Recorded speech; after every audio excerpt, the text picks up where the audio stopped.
हमारे हिंदू भाइयों के यहाँ एक अक़ीदा ये मिलता है कि आखिर ज़माने में विष्णु भगवान का आखिरी अवतार दुनिया के अंदर जन्म लेगा और उस आखिरी अवतार का नाम होगा काल की अवतार।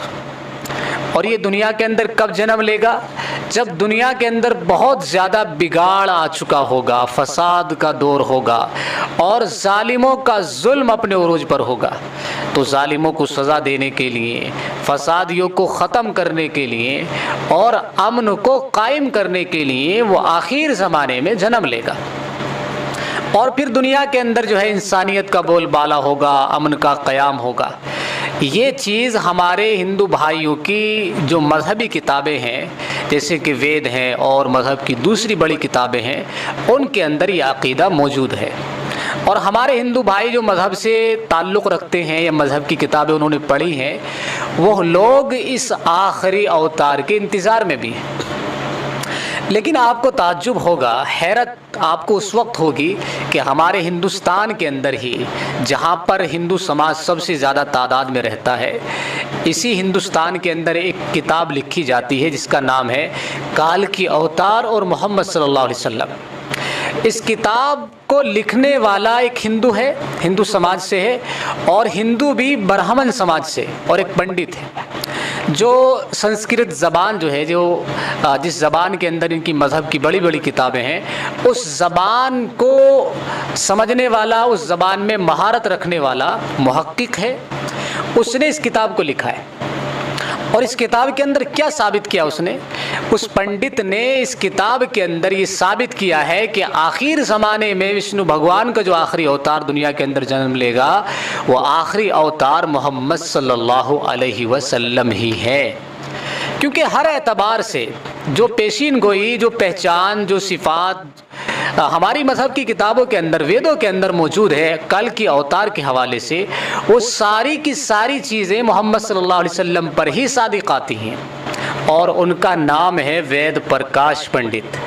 उन्होंने इस किताब को लिखा है और वेदों के हवाले से इस चीज़ को साबित करने की कोशिश की है।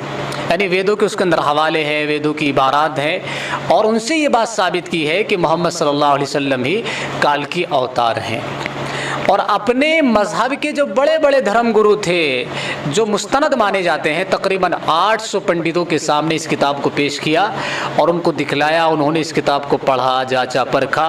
उन्होंने भी यही बात मानी, तस्लीम किया इस बात को कि इस किताब के अंदर जो चीज़ साबित की गई है वो बिल्कुल सही है और मोहम्मद सल्लल्लाहु अलैहि वसल्लम ही वो ज़ात हैं जिन पर काल की अवतार की जो निशानियाँ हैं, सिफ़ात हैं, वो सादिक़ आती हैं। वेद प्रकाश पंडित ने आगे ये भी कहा है अपने हिंदू समाज से कि हिंदू समाज को किसी काल की अवतार के इंतज़ार में रहने की ज़रूरत नहीं है, क्योंकि काल की अवतार दुनिया के अंदर जन्म ले चुका है और दुनिया के अंदर वो जो काम उसको करना था वो करके जा चुका है। अब तो इनको करने की जो ज़रूरत है, करने का जो काम है हिंदू समाज को, वो सिर्फ यही है कि वो इस्लाम को कबूल करें और मोहम्मद सल्लल्लाहु अलैहि वसल्लम की जो तालीमात है उनको फॉलो करके ज़िंदगी गुजारें। और इसी तरीके से उन्होंने जो चंद इबारात हैं जो वेदों के हवाले से अपनी किताब के अंदर साबित करने की जो चीज़ें कोशिश की है, वो यहाँ पर चंद बातें आप हजरात के लिए बतौर हवाले के पेश की जाती हैं। जैसे कि उनमें से पहली चीज़ जो उन्होंने अपनी किताब के अंदर लिखी है वेद के हवाले से, कि वेद किताब में लिखा है कि काल की अवतार भगवान का आखिरी अवतार होगा, यानी आखिरी अवतार होगा। और मोहम्मद सल्लल्लाहु अलैहि वसल्लम भी क्या हैं? अल्लाह ताला के आखिरी पैगंबर हैं जो पूरी दुनिया को रास्ता दिखाएगा। मोहम्मद सल्लल्लाहु अलैहि वसल्लम का भी यही काम था। आप आए आखिर में और आपने आकर के पूरी दुनिया को इंसानियत की राह दिखलाई, हिदायत की राह दिखलाई। कहते हैं कि इन कलिमात का हवाला देने के बाद पंडित वेद प्रकाश लिखते हैं कि इस पेशीन गोई का इतलाक़ सिर्फ मोहम्मद सल्लल्लाहु अलैहि वसल्लम के मामले में दुरुस्त हो सकता है। इसी तरीके से दूसरी बात वेदों के हवाले से लिखी है कि वेदों की पेशीन गोई के मुताबिक काल की अवतार एक जजीरे में पैदा होंगे और ये अरब इलाक़ा ही है जिसे जज़ीरतुल अरब कहा जाता है और मोहम्मद सल्लल्लाहु अलैहि वसल्लम वहीं पैदा हुए। तीसरी चीज़ है, मुक़द्दस किताब वेद में लिखा है कि काल की अवतार के वालिद का नाम विष्णु भक्त होगा, विष्णु भक्त। और वालिदा का नाम सोमानिब होगा। जबकि संस्कृत ज़बान में विष्णु अल्लाह के मानों में इस्तेमाल होता है और भक्त के माना ग़ुलाम और बंदे के हैं। चुनांचे अरबी ज़बान में विष्णु भक्त का मतलब है अल्लाह का बंदा, यानी अब्दुल्लाह हुआ अरबी के अंदर। और संस्कृत में सोमानिब का मतलब है अमन, जो कि अरबी ज़बान में आमीना होगा। और आखिरी रसूल मोहम्मद सल्लल्लाहु अलैहि वसल्लम की वालिदा का नाम आमीना था और आपके वालिद का नाम अब्दुल्ला था। तो ये चीज़ भी मोहम्मद सल्लल्लाहु अलैहि वसल्लम पर ही सादिक़ आती है।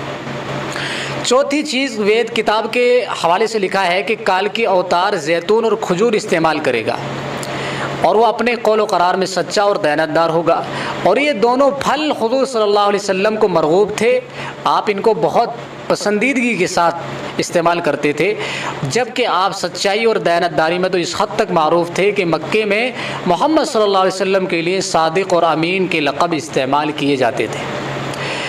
इसी तरीके से पांचवी बात लिखते हैं वेद के हवाले से कि काल की अवतार अपनी सरज़मीन के मुअज़्ज़ज़ ख़ानदान में से होगा।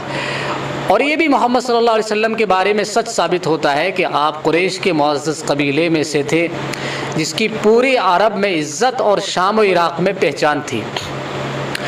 हमारी किताब कहती है कि भगवान काल की अवतार को अपने खुसूसी कासिद के ज़रिए एक गार में पढ़ाएगा। इस मामले में ये भी दुरुस्त है कि मोहम्मद सल्लल्लाहु अलैहि वसल्लम मक्के की वो वाहिद शख्सियत थे जिन्हें अल्लाह ताला ने गार हिरा में अपने ख़ास फरिश्ते जिब्रील के ज़रिए तालीम दी। ये चीज़ भी मोहम्मद सल्लल्लाहु अलैहि वसल्लम पर ही सादिक़ आती है। सातवीं बात, वेद के हवाले से हमारे बुनियादी अक़ीदे के मुताबिक भगवान काल की अवतार को एक तेज़ तरीन घोड़ा अता फरमाएगा, जिस पर सवार होकर वो ज़मीन और 7 आसमानों की सैर कराएगा। और मोहम्मद सल्लल्लाहु अलैहि वसल्लम का बुराक पर मेराज का सफ़र इस पेशीन गोई का मिस्ताक बनकर इसे आपकी बाबत ही दुरुस्त साबित कर सकता है। क्योंकि जब शब मेराज में रसूलुल्लाह सल्लल्लाहु अलैहि वसल्लम गए थे, अल्लाह ताला ने आपको एक बुराक पर सवार किया था और बुराक एक घोड़ा था सफ़ेद कलर का और इतना तेज़ रफ्तार था कि जहाँ निगाह जाती थी उसका एक कदम पड़ता था। और मोहम्मद सल्लल्लाहु अलैहि वसल्लम ने उस रात 7 आसमानों का सफ़र किया, जन्नत में गए, अर्श तक आपकी रसाई हुई, अल्लाह से मुलाकात हुई। तो ये सफ़र भी जो है रसूलुल्लाह सल्लल्लाहु अलैहि वसल्लम पर ही सादिक़ आता है। 8वीं चीज़ लिखी है कि हमें यकीन है कि भगवान काल के अवतार की बहुत मदद करेगा और उसे बहुत क़ुव्वत अता फरमाएगा।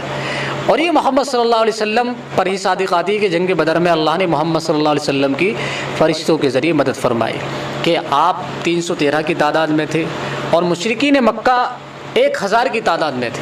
अल्लाह ताला ने, जबकि आप निहत्ते थे, आपके पास हथियार तक नहीं थे, अल्लाह ताला ने इतनी बड़ी फ़ौज के मुकाबले में मोहम्मद सल्लल्लाहु अलैहि वसल्लम को फ़तह अता फरमाई और हर जंग में आप फ़तहयाब ही होते थे। और इस तरीके से आप गालिब आए इस्लाम को लेकर के कि महज 10 साल की कलील मुद्दत में इस्लाम जो है जज़ीरतुल अरब में फैल चुका था और गालिब हो चुका था। तो ये अल्लाह ताला की खुसूसी मदद और इनायत का ही नतीजा था कि रसूलुल्लाह सल्लल्लाहु अलैहि वसल्लम ने बहुत कम अरसे में इतना बड़ा इनकलाब बर्पा कर दिया था। और नवी बात लिखते हैं कि हमारी सारी मजहबी किताबों के मुताबिक ये पेशिन गोई मिलती है कि काल की अवतार घुड़सवारी, तेज़ तीर अंदाज़ी और तलवार जनी में माहिर होगा। पंडित वेद प्रकाश ने इस पेशिन गोई पर बड़ा खूबसूरत तबसरा किया है जो बड़ा अहम और काबिल गौर है। वो लिखते हैं, घोड़ों, तलवारों और नेज़ों का ज़माना बहुत पहले गुजर चुका है। अब तो टैंक, तोप और मिसाइल जैसे हथियार इस्तेमाल में हैं। लिहाजा यह अक्लमंदी नहीं है कि हम इस दौर जदीद में तलवारों, नेज़ों और बर्छियों से मुसल्लह काल की अवतार का इंतज़ार करते रह जाएं। हालांकि ये ज़माना है नहीं इन चीज़ों का, तो इसका मतलब ये है कि वो ज़माना अब निकल चुका है, गुजर चुका है। हालांकि हकीकत यह है कि मुक़द्दस किताबों में काल की अवतार के वाज़ेह इशारे हज़रत मोहम्मद सल्लल्लाहु अलैहि वसल्लम के बारे में है, जो इन तमाम हरबी फ़नून में कामिल महारत रखते थे। टैंक, तोप और मिसाइल के इस दौर में घुड़सवार, तीग़ ज़न और तीर अंदाज काल की अवतार का इंतज़ार निरी हिमाकत है। ये वेद प्रकाश पंडित का कहना है इस मामले में। यानी ये आखिरी बात जो उन्होंने कही है बड़ी खूबसूरत कही है कि अब तो इस ज़माने में काल की अवतार का इंतज़ार हिमाकत है, बेवकूफ़ी है। क्योंकि जिस ज़माने में वो आएंगे वो ज़माना तीरों का था और बर्छों का था और तलवारों का था, घुड़सवारी का था, जबकि ये दौर है ही नहीं इन चीज़ों का। अब तो बड़ी बड़ी चीज़ें ईजाद हो गई हैं, बड़ी बड़ी मशीनरी उसकी जगह आ गई हैं। तो अब इस ज़माने में काल की अवतार का इंतज़ार करना ये सरासर जो है बेवकूफ़ी है, हिमाकत है। देखें, ये पूरी तहरीर का तबसरा था जिनमें वेद प्रकाश पंडित ने अपनी किताब के अंदर वेदों के हवाले से जो चंद चीज़ें नकल की हैं जिन पर मोहम्मद सल्लल्लाहु अलैहि वसल्लम के काल के अवतार होने को साबित किया है, वो आप हजरात के सामने आई। लेकिन हमें इस पैगाम को आगे शेयर करना चाहिए ताकि हमारे हिंदू भाई अपनी किताबों को पढ़ें और अपने मज़हब की हक़ानियत को, सच्चाई को समझें, ताकि वो इस्लाम की तरफ आ सकें कि वाहिद इस्लाम ही दुनिया का एक ऐसा मज़हब है जो सच्चा है, सादिक है और अल्लाह की तरफ से नाजिल करदा इंसानों के लिए एक पैगाम है जिसमें सब के लिए हिदायत है और सब के लिए जो है जीने का, ज़िंदगी गुजारने का और माशरत का, अखलाक का सबक है, दर्स है। इसी में अल्लाह ताला ने सबकी नजात रखी है।